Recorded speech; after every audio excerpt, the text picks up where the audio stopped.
I'm in the club straight gripping it. And by it, well let's just say, my P. The Saab JES-39 Gripen is a lightweight, single-engine supersonic multi-role fighter aircraft manufactured by the Swedish aerospace and defense company Saab AB.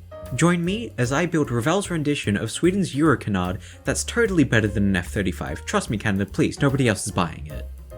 This build started with the exhaust. Nah, just kidding, it was the cockpit. Revell's colour callouts, while surprisingly detailed in some areas, are effectively worthless due to how limited their paint range is, so as with every other non-American jet I've built, I resorted to basically just guessing based on photos that I've seen. There is actually raised detail, which instantly makes it better than any airfix kit I've built, although it's a weird mix of relatively well detailed switches and an instrument panel consisting of 3 monolithic rectangles, so I opted to use the decals.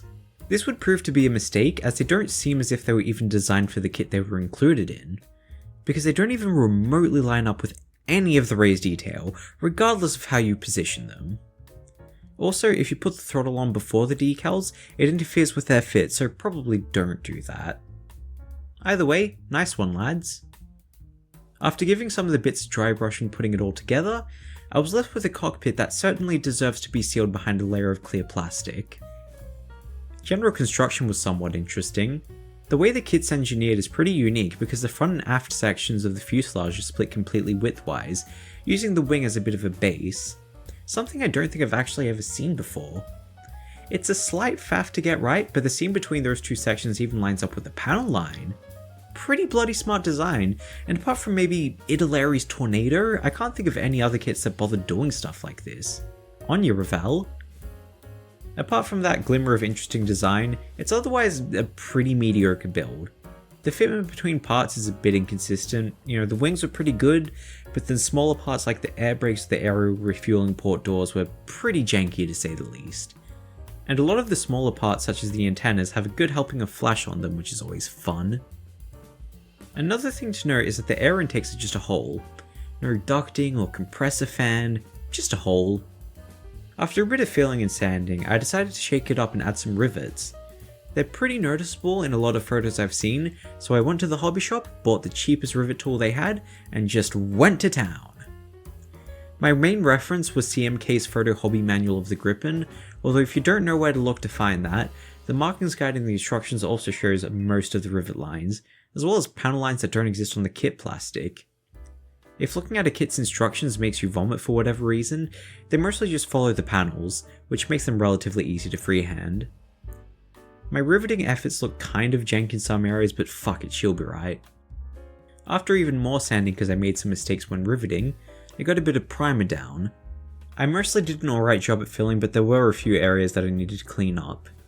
While I was waiting for the primer to fully cure, I worked on the things under wings. There's a pretty good spread included in the kit. Sidewinders, Iris-Ts, AMRAAMs, RBS-15 anti-ship missiles, and what I believe to be an SKP-39 reconnaissance pod. They do all come with decals, and the ones for the AMRAAMs are actually really comprehensive, which you'll love to see. But the ones for the RBS-15s were a bit of a disappointment. The stripe that's supposed to go all around the body of the missile is way too short, and they only give you 2 of them, so I had to use both of them on one and paint the other. Nice one lads, very Italy-esque. Before painting I put the landing gears on. They've got some nice chunky holes and pegs, which you love to see, and were generally pretty easy to put together, no notes there. Now, painting. According to IPMS Stockholm, the Gripen's camouflage scheme uses Federal Standard Colors 3673 and 36173. The former is somewhat obscure and doesn't have any pre-mixed matches in my preferred paint brands. The latter is way too dark if Vallejo model colors matches anything to go by. The kit's instructions say 36375 and 36270. Personally, I'd say that 375 is a bit too blue, so I went with Vallejo's Sky Grey, and 270 is pretty much bang on when using Vallejo's Medium Sea Grey. The Gripen's camouflage scheme is fairly simple, so no dramas when painting this time around, thank god. After a coat of gloss, I could move on to the decals. The kit comes with 2 schemes in the box. First is 39225 of the Svenska Flygvapnet. It's a pretty standard plane and a pretty standard livery, so much so that I couldn't really find out a great deal about it. I think it may belong to Blekinge Wing?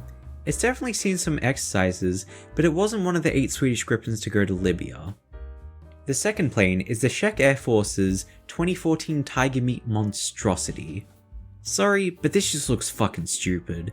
It's like they turned a Facebook boomer meme into a plane. It's the kind of thing that either a 5-year-old or a lifted truck driver would find cool, but I repeat myself. The decal sheet was designed by Sci-Hart, and they're like an actual company that makes actually good decal sheets, so I'm inclined to believe that the weirdness with the weapons in the cockpit circles back to Revell somehow. Fortunately, apart from those 2 major minor inconveniences, everything else is just fine. Revell says the sheet was printed in Italy, but they don't feel like any Cartograph or Zanchetti decals I've ever used. They're a bit prone to silvering in my experience, but are otherwise fairly normal to apply. After a coat of satin, I could finally do the funny with oil paints. Now that I have a specific dedicated video about how I do my oil bullshit, I'm gonna start talking about the alterations I've made to the process, rather than repeating myself all the time. I still use black and burnt umber for the wash and quote-unquote shading, although I definitely went a bit harder on the black this time around because from a fair few of the photos I've seen, the gaps or overlap or whatever between the panels and the rivets are blindingly obvious. But yeah, keep whinging about how panel lines aren't real and how they don't do that when painting the real planes. What, next you're gonna tell me planes aren't actually made of plastic cut from sprue and solvent welded together? I skipped the color modulation step because it's grey and I couldn't think of any color to use without making it look ridiculous. Other than that, it's pretty much as described in the video. From here, all that's left was a bunch of small stuff, gluing the landing gear bay doors and the things under wings and the exhaust, etc. One interesting thing to note is that while the kit includes the chin pylon next to the plane's Mauser cannon, there's both a little slot molded for it and an erroneous hole that the instructions erroneously tell you to use to position the pylon. I'm about a month and 8 coats of paint too late to fill the hole, so cock! Anyways, that aside, after putting all the bits on, I could finally call my build of Revell's Gripen done. Now, this is usually when I do my shoddy consumer advice where I rip and tear into the kit and tell you to buy something else probably, but luckily for this kit, I actually have no earthly idea if it's worth it or not. I bought it on eBay for $50. I can't find it in stock anywhere, nor does it seem to be even remotely common. From what few remaining local listings I can find of it, I think it may have retailed for about $45 here, although European sites show it for the equivalent of about $30.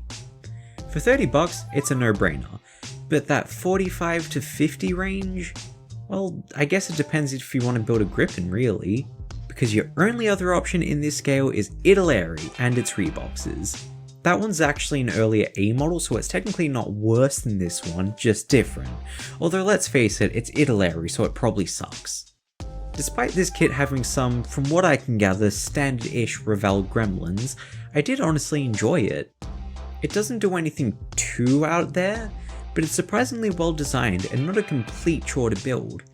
It's a good starting point for a bit of hyper detailing if you want to, and it's appreciably better than its competition. Everything Airfix's Harrier GR1 wishes it was.